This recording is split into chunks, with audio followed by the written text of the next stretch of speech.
सास का मायका प्रेम। रिद्धि की सास को हर वक्त अपने मायके का गाना गाने की आदत थी। अरे बस करना माँ, मामा का ये किस्सा तो 50 बार पहले भी सुना चुकी है। अरे हाँ, तो क्यों ना बताऊं। तेरे चाचा तो उस वक्त हाथ झाड़ कर खड़े हो गए थे। तब मामा ही था तेरा जो आगे आया और मदद की। देखो अब ठीक है ना, जो हो गया सो हो गया। क्यों एक बात को हमेशा गाती रहती हो।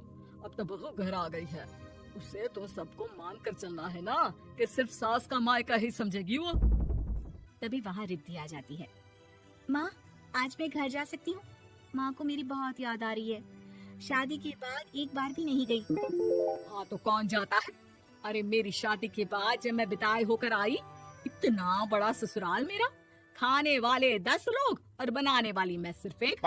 ऐसा लग रहा था जैसे सिर्फ खाना बनाने के लिए ही ब्याह किया है। वो तो मेरा भाई था, गांव से एक काम करने वाली चाची को भेज दिया जो मेरा हाथ पटाती थी, और उसको पैसा, खाना, कपड़ा, रहने के लिए कमरा, वो सब किससे दिया था? तुम्हारे भाई ने। ये मामला रोज का था।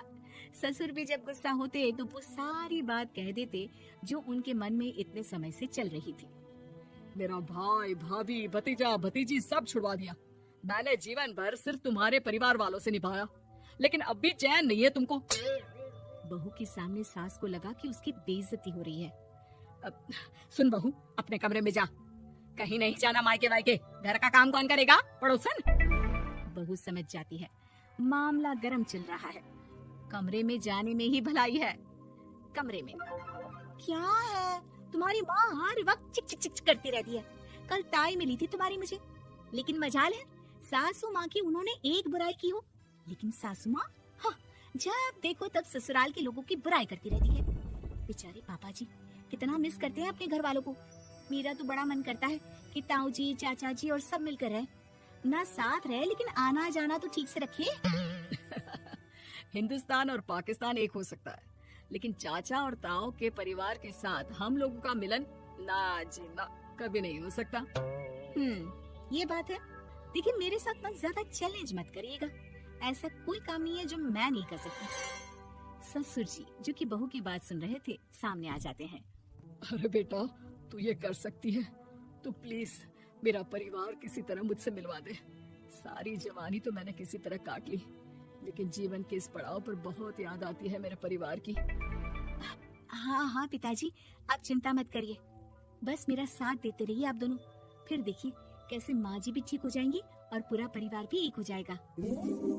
थोड़ी देर बाद बहू सामान लेकर घर से निकल रही होती है कि मना किया था ना तुझे मायके जाने के लिए, फिर क्यों जा रही है? बहू कुछ कहती इससे पहले ही बेटा बोलने लगता है। क्या है माँ, वो घर जा रही है। वैसे भी उसके माता पिता ने मुझे 10 लाख दिए तब जाकर मेरा काम शुरू हो पाया, वरना तूने मेरे लिए किया क्या है? अरे वाह बेटा, बचपन से पढ़ाया लिखाया, तेरे दुख दर्द में जगी, और आज वो लोग तुझे सही लग रहे हैं। और फिर ससुराल में लड़की खुश रहे, ये तो मायके वालों की जीवन भर की जिम्मेदारी रहती है। तो ये तुमको भी तो सोचना था ना।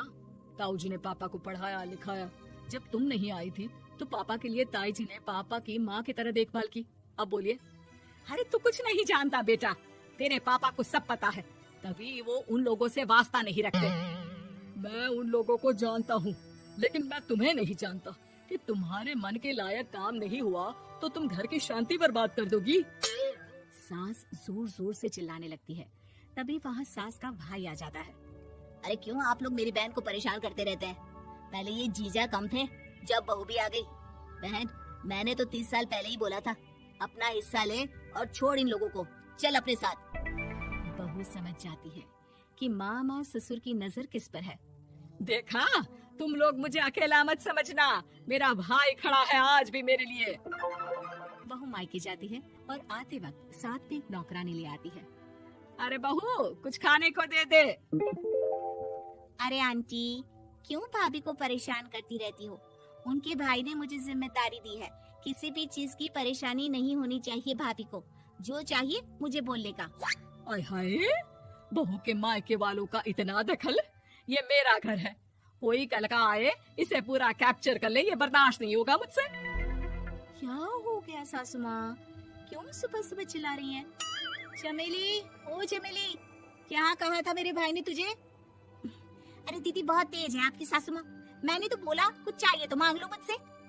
अरे निकल यहाँ से, घर को रेलवे स्टेशन बना रखा है, जो देखो वो घुमा जा रहा है यहाँ से वहाँ।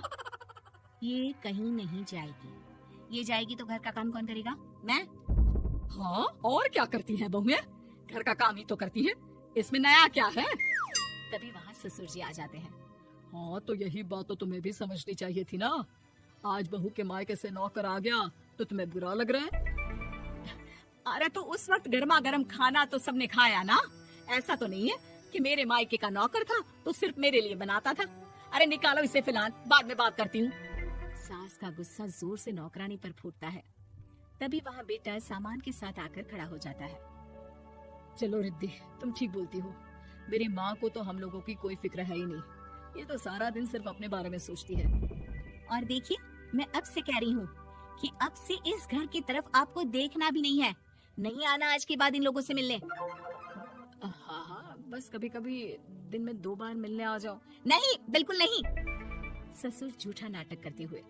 मेरी बीवी ने मुझे मेरे ही परिवार से दूर कर दिया, आज बहू मेरा इकलौता बेटा दूर कर रही है। हाय कैसे जीऊंगा मैं। वाह, वो भाई जो आपको बेटे की तरह मानता था, उन्हें छोड़ने में तो दुख नहीं हुआ। आज खुद का बेटा छोड़कर जा रहा है तो कैसे जीऊंगा। बढ़िया है।